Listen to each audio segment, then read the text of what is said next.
been a good month at Mr. Kimball's Pet Shop. Few customers came to the little shop downtown, and Mr. Kimball had sold a pet in weeks, and the pets were getting very depressed. They spent their time arguing about whose fault it was and making themselves more unhappy. Mr. Kimball almost sold one of us last week when that nice young man was so interested in Bill here. Until he found out that Bill was afraid to go into the deep end of his fish tank. Well, I don't see any great demand for a parrot that talks too much either. Then there's Sandy, the wonderful guard dog who slept through 13 burglaries in a single month.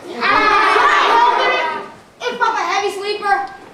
Let's face it, gang, it's no wonder people don't love us. Nobody needs a grouchy pet around the house. Quiet, everybody. Here comes Mr. Campbell.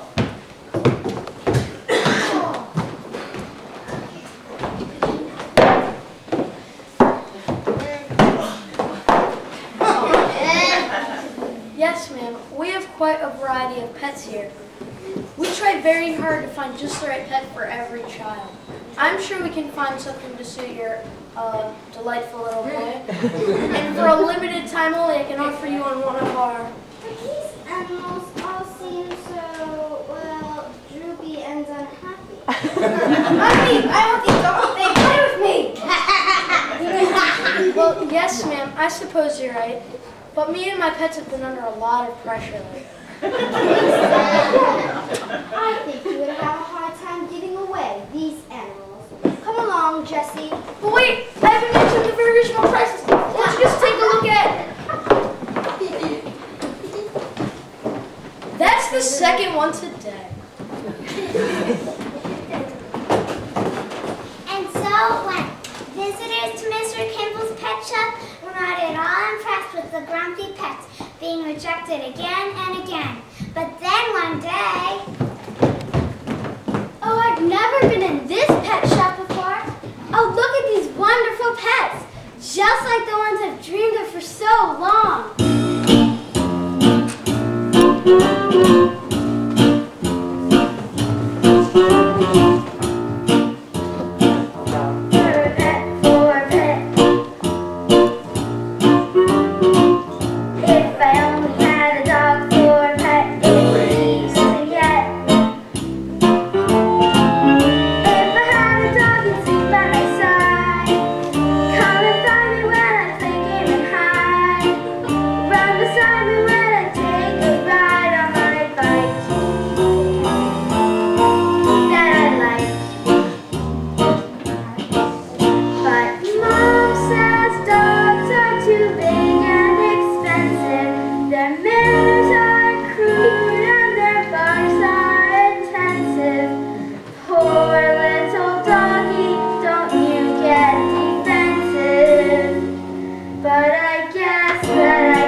joy. What a joy. But Mom says fish aren't good for a kid. I can do without just like her family did. It's not like I wanted an 18-foot squid. But I guess that I can't have a fish. I've asked and I've cried and I've hoped and I've begged for a bird or a fish or a creature four-legged. But after 12 years, well, I about got it pegged. And it's clear that I can't have a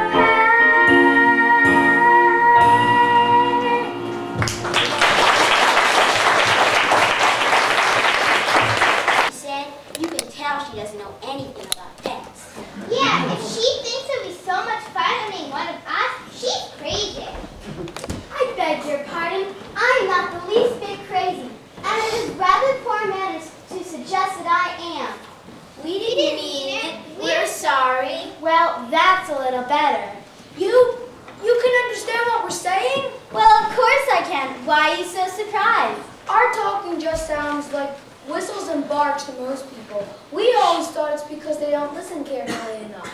Anyway, we gave up trying to talk to humans a long time ago. So your talking's a secret? Yes, we usually keep quiet when there are people around. It seems safer that way.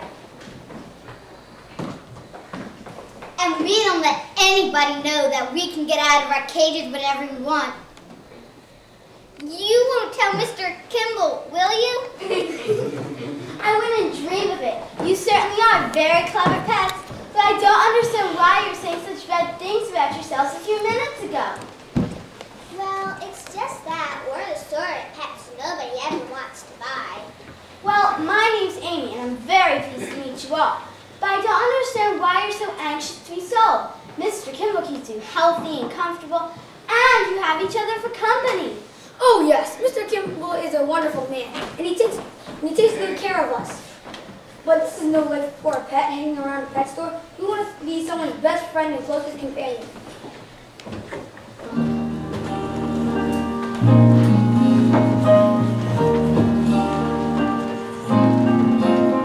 To love and to be loved, to cherish and be cherished, To share and share our life.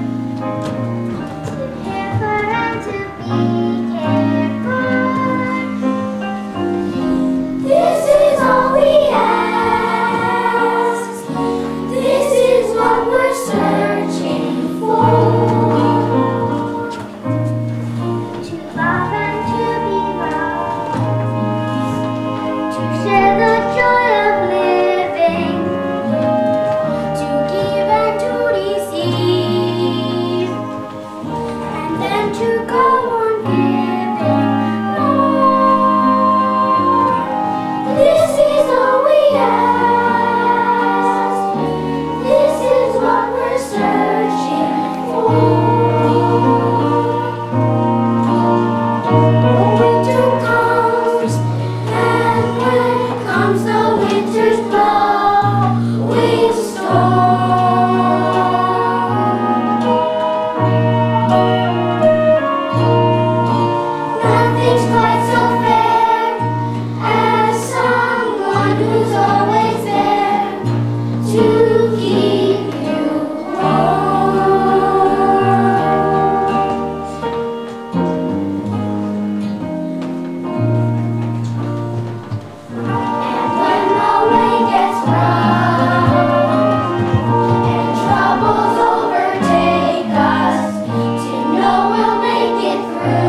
true at all, and I don't like to hear you say so. I think you're the nicest, sweetest. Oh, hello. You must be Mr. Kimball. Yes, that's right. My name's Amy, and I was just admiring your wonderful pets. Well, you'd better admire while you still can. I'm afraid you won't be able to much longer. Why is that? I just received this letter from Mr. Moore. He owns this shop. He says I have till Tuesday to pay the rent, or else he will throw us all out and turn this place into a computer store. But this is your shop. He can't do that. I'm afraid he can, Amy. When Tuesday comes, the rent will be 28 days overdue. The lease gives him the legal right. Oh, I wish there was some way out of this. Maybe Mr. Morrison will change his mind. I'm afraid there's not much chance of that. He's threatened to do this before. Now I think he's going through with it.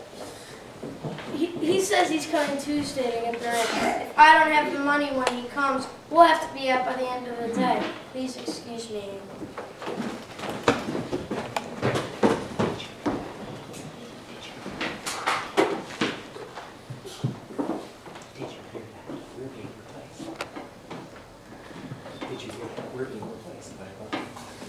Did you hear that? We're being replaced by a bunch of machines.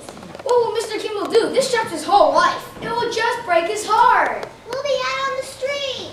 Or in the river. Isn't there anything we can do to help? We'd do anything for Mr. Kimball. I've got a plan. I'll go and chase that awful Mr. Morn and bite his leg and hold on until he says Mr. Kimball's pet shop can stay.